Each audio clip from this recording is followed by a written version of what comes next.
Good morning, সবাই কেমন আছো? আশা করি সবাই ভালো আছো। তো আজকে আমি আসলাম একটা নতুন রেসিপি নিয়ে। ইডলি বা ডোসা তো অনেক খেয়ে থাকি, কিন্তু আজকে আমি একটা অন্য রেসিপি নিয়ে আসলাম। তার নাম হলো উত্তপম। এই যে ওটা খাওয়াতে খুব ভালো লাগে, তার জন্যে একদিন আগে চাল মাপে আর ডাল যেইটা পরিমাণে চাল নেবে তার হাফ পরিমাণ ডাল নিয়ে ওটাকে ভালো করে ধুয়ে ফুলিয়ে দিতে হয়, ভিজিয়ে রেখে দিতে হয় সারা রাত। যেরকম আমি করেছি একদিন আগে, এটা আমি ভালো করে ভালো দিয়ে ওর মধ্যে জল ঢেলে ভিজিয়ে আমি রেখে দিয়েছিলাম অন্য দিনে রেডি হওয়ার জন্যে। এটা খেতে খুব ভালো লাগে। এটা প্রায় ডোসা টাইপেরও না আর এও না, কিন্তু খেতে হেভি লাগে। আপনারা ট্রাই করবেন কোনো দিনও, তাহলে বুঝতে পারবেন। আগে রেসিপিটা জেনে নিন, তারপরে ট্রাই করবেন, না তো ভুল হতে পারে। এটা আমি আমার দিদার থেকে শিখেছি, খুব টেস্টি উনিও বানায়। ওনার হাতের ইডলি বড়া অনেক ভালো লাগে, অনেক ভালো। মানে ওর হাতেরটা স্বাদ আলাদা। আর এইটা যখন বানাবে কোনো দামি চাল দেওয়া দরকার নেই, এটা আমাদের ঘরের রেশনের চালও থাকলে খুবই ভালো হবে। রেশনের চালের থেকে এর স্বাদটা খুব ভালো আসে। তার একদিন পরে আমি ভালো করে এটাকে ধুয়ে টুয়ে পরিষ্কার করে ওকে আমি জারে ঢেলে দিচ্ছি বাটার জন্যে।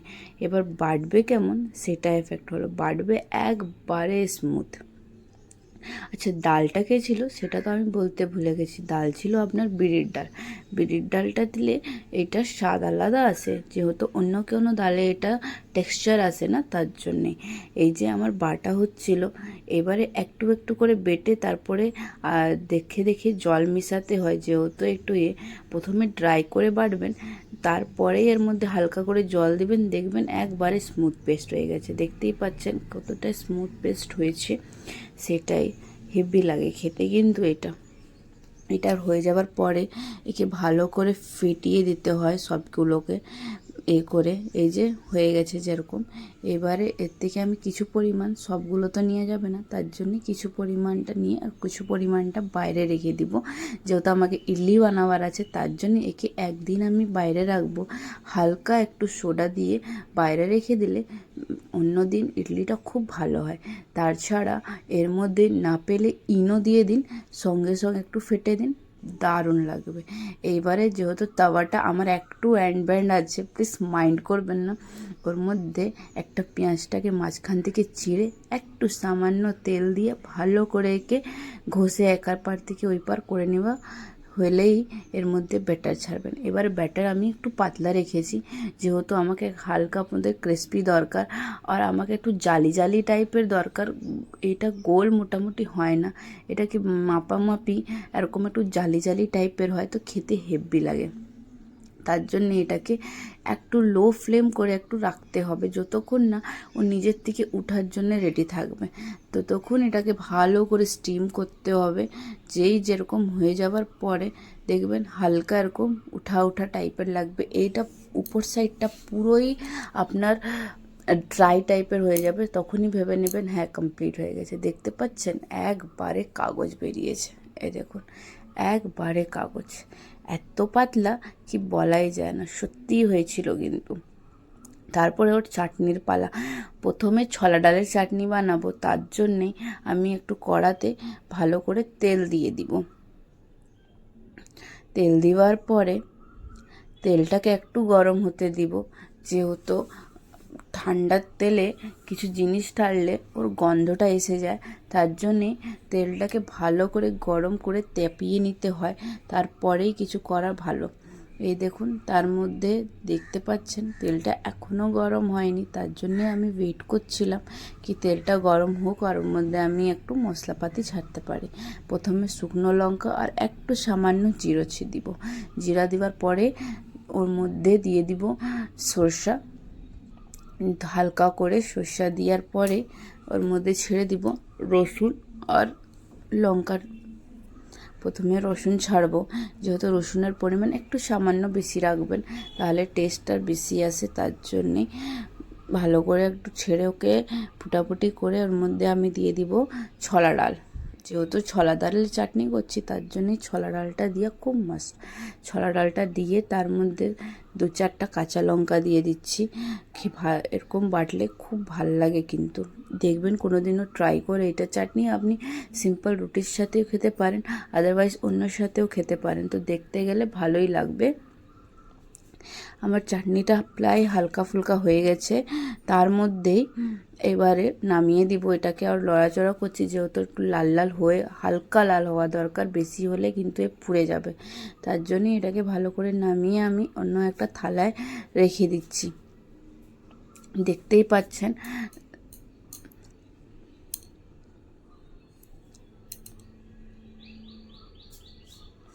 এই যেটা তেল বাজবে সেটা তেল ফেলবো না, সেটা তেলে আমি অন্য চাটনিটা বানিয়ে দিব। তার মধ্যে জন্য হালকা একটু জিরা শুকনো লঙ্কা দিয়ে লড়াচড়া করে ওর মধ্যে দিয়ে দিব রসুন। দুটার মধ্যেই কমন আছে, কিন্তু এর মধ্যে একটা জিনিস আলাদা থাকবে, সেটা হলো পেঁয়াজ।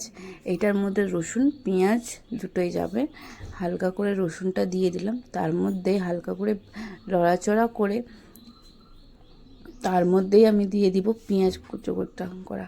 পেঁয়াজটা আমি চাংস করে কেটেই দিয়ে দিলাম, কেন বাটা তো আছে তার জন্যে। আর হালকা করে ভাজবেন, যেহেতু একটু পেঁয়াজ ও রসুনের হালকা ভাব থাকে, সেটার জন্য। আমি ভাজতে আমার অর্ধেকটা ফেলাই হইলো, তাই ওকে ভেজেই তার হালকা করে ওকে রোস্ট টাইপের একটু করতে হবে, যেহেতু একটু কাঁচা স্মেল থাকে, সেটার জন্যে। তার মধ্যে একটা 2টা থেকে 4টা কাঁচা লঙ্কা দিয়ে টমেটো দিয়ে দিব। টমেটো আমি 2টা নিয়েছি, বেশি নাইনি, কেন করার জন্য 2টো টমেটো নিয়েছি। তার জন্যে হালকা করে এবার থেকে ঢাকা দিয়ে সিদ্ধ করব। ঢাকা দিয়ে সিদ্ধ করলে লাভটা কী হয় জানেন, লঙ্কা টমেটোটা ভালো করে পেকে যায়। তার জন্যে এর জন্য বেশি টাইম লাগে না, আর বেশ ওর যে কাঁচা ভাবটা সেটাও সরে যায়। এবারে দুটাকে আলাদা আলাদা জায়গায় বের করে দিয়েছি। এবারে বাটা বাড়া ভালো করে ওকে বাটবো, বেটে উঠে ওকে আমি করব, তার জন্য ওটাকে রাখা আছে। আর আমার মায়ের ফোনের অবস্থাটা দেখতেই পাচ্ছেন তো কী অবস্থা হয়েছে। তার মধ্যে এর উপরে দেওয়ার জন্যে একটা ছকা যাকে বলতে পারে, সাদলানো টাইপের, ওই টাইপেরই বানাবো একটা। তার মধ্যে দিব বেশি করে সর্ষা, শুকনো লঙ্কা, আর দিব কেরিয়া পাতা। তো হচ্ছে সর্ষে একটু ফুটিয়ে গেলে ভালো করে তারপরেই কেরিয়া পাতাটা দিয়ে দিব, যেহেতু আমাকে হালকা করে ফ্রাই দরকার এইটা, তার জন্য। আর কেরিয়া পাতা এরকম দিলে খুব স্বাদ লাগে। এইটাকে গরম গরম দেওয়া যায় না, এটা চাটনির উপরে ঠান্ডা করে দেওয়া যায়। তার জন্য এটাকে আমি আগের থেকে রেডি করে রাখলাম, যেহেতু এটা ঠান্ডা হয়ে যাবে ততক্ষণের জন্যে। তার জন্য এটাকে ভালো করে আমি ঠান্ডা করে রেখে দিলাম। দেখতেই পাচ্ছেন ভালো করে রাখা দেওয়ার পরে ভাজাভুজি করে আমি ভালো করে রেখে দিলাম বন্ধ করে, যেহেতু এটা ঠান্ডাই হতে থাক, তার জন্যে। তারপরে এসে গেলাম চাটনি বাটার পাল্লায়। তার জন্যে আগে প্রথমে এটা চাটনি নিয়ে ছোলা ডালের, তার জন্য সব কিছু নিয়ে ওর মধ্যে মিক্সিতে ঢেলে আগে বাটতে লাগলাম। ঠান্ডা হয়ে গেছিলো। হ্যাঁ, গরম গরম বাটবে না, গরম গরম বাটলে কি হয়, কি ওটা গরম থাকে, ওটা সিদ্ধ হয়ে যায়।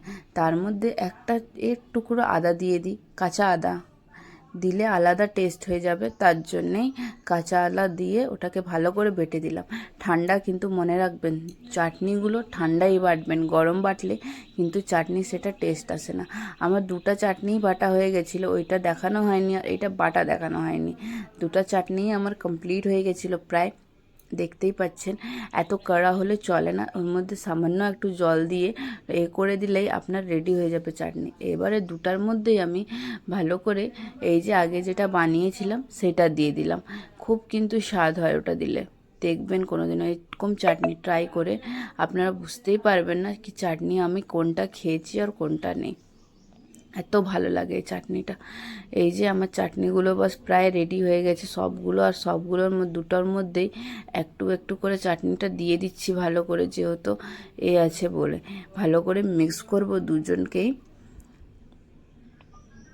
আর বিশ্বাস করুন খেতে অপূর্ব টেস্ট, অপূর্ব বলতে অপূর্ব টেস্ট, এতই টেস্ট লাগে। দুটো চাটনি আমার প্রায় কমপ্লিট হয়ে গেছিলো, দেখতেই পারবেন এবারে। এই দেখুন, এ হলো একটা চাটনি আর এই হলো সেকেন্ড চাটনি। আমার দুটো চাটনি কমপ্লিট হয়ে গেছিলো। এবারে প্লেটে সাজানো পালা আর আমার মাকে করে টেস্ট করাবার পালা। তাই নিয়ে চলে গেছিলাম আমার মায়ের কাছে। মা আবার টেস্ট করে বলতে চাইছে কি খুব ভালো হয়েছে। আশা করি আপনাদেরকেও ভিডিও ভালো লেগে